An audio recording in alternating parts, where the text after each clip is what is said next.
What's going on, Dolphins? It is your boy Dillon, and I am here to do one of my quick hit scouting report videos. This one is for the New England Patriots, who just took on the Los Angeles Chargers this past week. They won, dropping the Chargers to 4-3, and moving up to 4-4 on the season. As much as I hate to say it,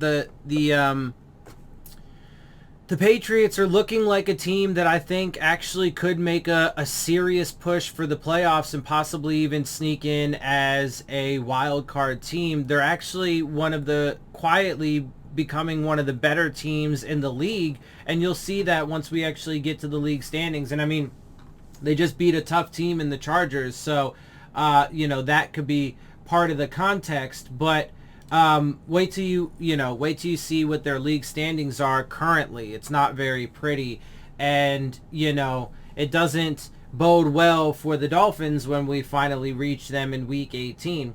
Well, let's go ahead and take a look at this. So New England had 352 total yards, giving up 369. They had 210 in the air, giving up 202. They had 142 on the ground, giving up 163. They had 4.7 yards per play, giving up 6.4. They did lose one fumble, did not receive a fumble.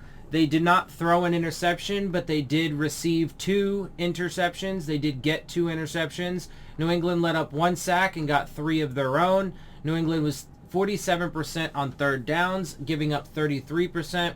New England had the ball for 35-24. LA had it for 24-36. New England had 4 penalties. LA had 5. So let's take a look.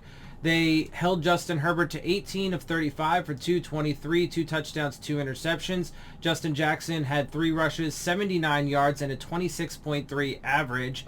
Austin Eckler, 11 rushes, 64 yards, 1 score, and a 5.8. Larry Roundtree, 4 rushes for 11 yards and a 2.8.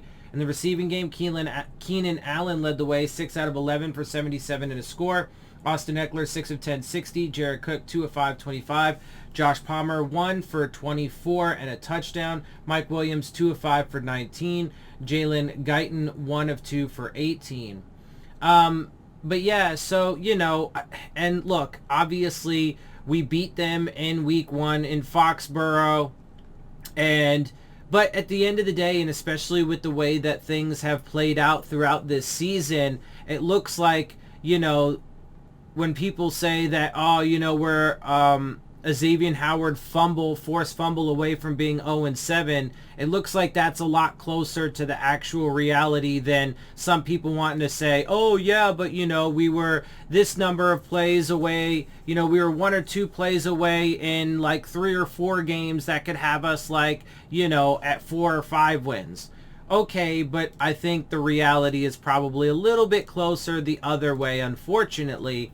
But it is what it is. Mac Jones went 18 of 35 for 217. No touchdowns, no interceptions. Damian Harris led the way in rushing. 23 rushes, 80 yards, a score, and a 3.5. Brandon Bolden, 4 rushes, 26 yards, and a 6.5. Ramondre Stevenson, 8 rushes, 26 yards, and a 3.3. Mac Jones, 4 rushes, 10 yards, and a 2.5. Well, where'd all their touchdowns come from? Did they just do 1 touchdown and then a whole bunch of field goals or something? Anyway, Nelson Aguilar, 3 of 6, 60. Right? Because where are their touchdowns, right? Anyway, you should go watch the game, because then you'll see. 3 of 6, that's, I guess, if you have Game Pass like I do. But anyway, Nelson Aguilar led the way, 3 of 6 for 60 yards. Kendrick Bourne, 4 of 7 for 38. Jacoby Myers, 4 of 9 for 36. Hunter Henry, 1 of 3 for 33. N'Keal Harry, 2 of 2 for 30. Jonnu Smith, 2 of 2 for 13. Obviously, though,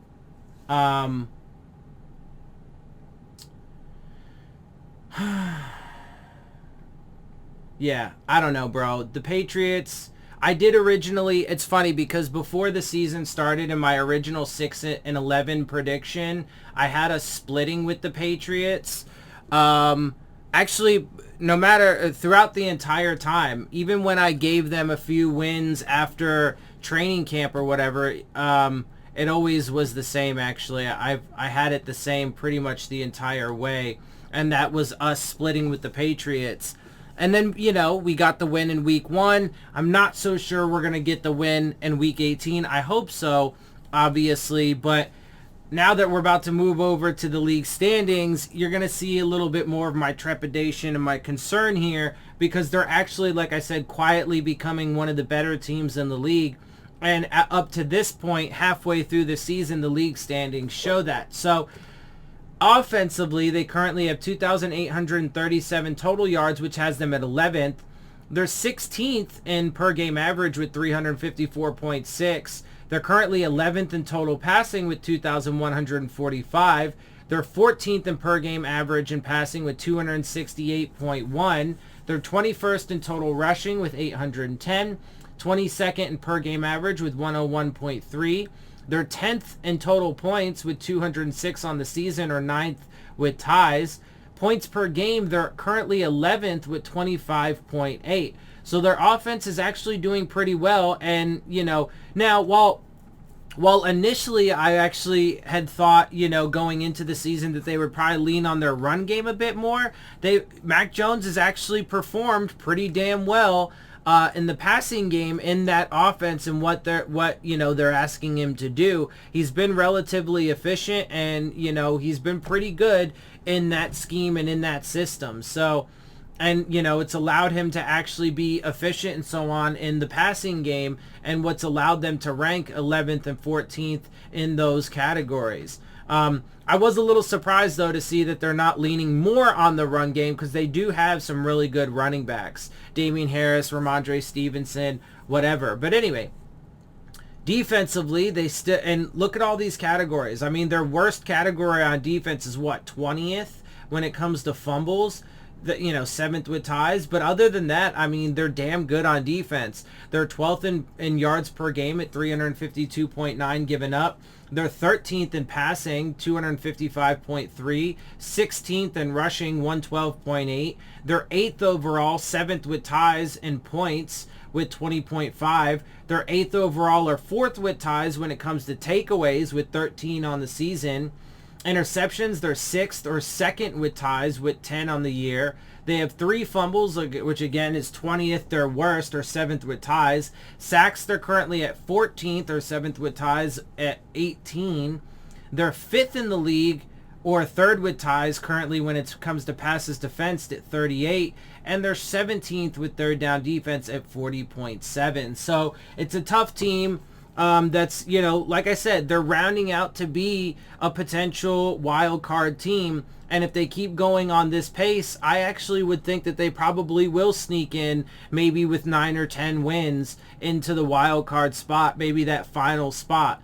I think that they, as much as I hate to say it, and that's even more dreary and dreadful with the way that the Dolphins season is turning out, because as it's turning out, there could be a potential where the Patriots end up, the Bills obviously are going to win the division and make it to the fucking playoffs, potentially all the way to the Super Bowl. The Patriots are looking like they could round out to be a potential wild card team, or, if not wild card, then, maybe just narrowly miss the playoffs. But with the way that they're playing, they certainly could be a wild card team. The Jets are looking to be better than us, at least on the season.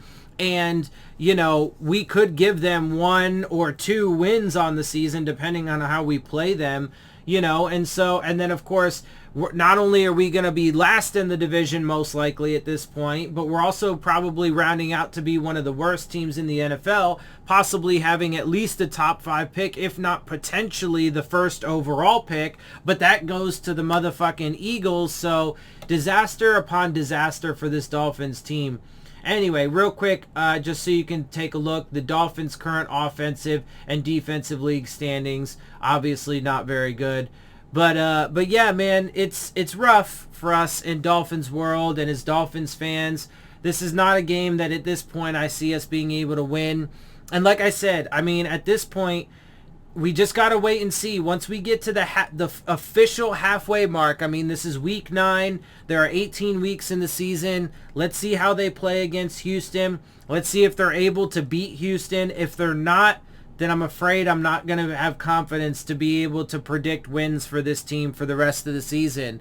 And if they lose against Houston, I'd say Baltimore, New Orleans, and Tennessee are locks for losses. New England is a pretty much set loss at that point. The Giants and Carolina, I'd say, are, above 50%. And then the Jets, maybe around 50% if they are to lose against Houston this week. All right, anyway, with that, let me go ahead and wrap up. Before I do, make sure you check out the Rave On Sports app for all of your major sports. It is a fan-driven sports app that is looking to enhance your game day experience with live play-by-play coverage, live chats with fans and content creators like myself.